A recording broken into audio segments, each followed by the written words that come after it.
ये तो जेल में नहीं हमारे काबू आ रहा, तो अगर अब ये बाहर आ गया तो क्या बनेगा? जेल में वो बंद है तो अब तक उसके दीवाने, जब लाहौर में तो बाहर आके और वो आके खड़ा हो गया नासिरबाग चौक में, जब वो आके लिबर्टी में खड़ा हो गया तो लाहौर चौक हो जाएगा, मानेंगे ना मानेंगे।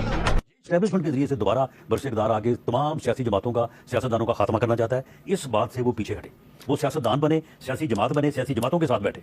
एस्टैब्लिशमेंट को वो कहता था कि मेरा साथ दो, मैंने इन सब को खत्म करना है, मैंने इनको छोड़ना नहीं है। तो उस वक्त की एस्टैब्लिशमेंट इस हद तक उसके साथ जाने को तैयार नहीं थी। इसके ऊपर उसका झगड़ा हो गया और उसने फिर कहा नहीं है कि जी मुझे अगर पता होता कि इन्होंने मेरे साथ एहतसाब के अमल में जो है वो ये मौक़िफ़ इख्तियार करना है तो मैं तो ये कर देता, मैं तो वो कर देता। वो एहतसाब क्या था? एहतसाब ये था कि सबको हमें सजाएं देनी थी, मुझे उसने जो है वो हीरोइन के केस में जो है वो सजाए मौत देनी थी। यानी ये उसका प्रोग्राम था। कहता कि नहीं, मैं तो इसी बात पे हूँ कि मैंने आपको छोड़ना नहीं है। तो फिर जब तक वो इस बात के ऊपर है तो फिर जब तक हमारा फिर जोर चलेगा वो उस वक्त तक तो हम उसे फिर नहीं आने देंगे ना। फिर ये तो बड़ी सीधी बात यकीन है कि इस आदमी को दोबारा अगर मौका मिल गया तो ये रियासत की भी बखिया उधेड़ेगा, ये अदारों की भी बखिया उधेड़ेगा और ये सियासी मुखालफिन जो है उनको जिंदा गाड़ देगा और उन पर ऐसे ऐसे झूठे इल्जाम लगाएगा और ऐसे ऐसे फैसले करवाएगा। कोई ये फाशिस्ट एटीट्यूड है, तो जो फाशिस्ट है उसको रास्ता नहीं फिर मिला करता। इसलिए इमरान को ये सोचना चाहिए, सोल सर्चिंग करनी चाहिए कि उसे रास्ता चाहिए तो क्या करना है, उसे ये यकीन दिलाना पड़ेगा।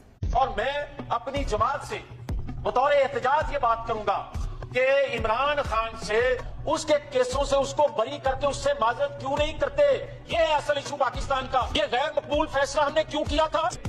हमारी सियासत जाए भाड़ में। अपने दोस्तों ने कहा भाई अगर ये आदमी दोबारा आता है तो हम अपना पैसा जाया करने को तैयार नहीं है। या आज फिर एक सजा बनती है कि शायद कल फिर इनकी हुकूमत आ जाए तो हाथ रोक लेते हैं और कहते हैं कि इसके होते हुए तो पाकिस्तान में पैसा जाया करने वाली बात। और कौम को आज के इज्तिमा से पैगाम देना चाहता हूं, और सिर्फ पैगाम नहीं देना चाहता, अपना फर्ज पूरा करना चाहता हूं कि अगर पाकिस्तान की किस्मत में फिर ये कमबख्त है, किसी लिहाज से भी ये मुल्क फिर आपका और हमारा मुल्क नहीं रहेगा। अब अगर इमरान खान आया तो मसला सिर्फ ये नहीं है कि सिर्फ इमरान खान आ जाएगा तो फिर क्या हो जाएगा।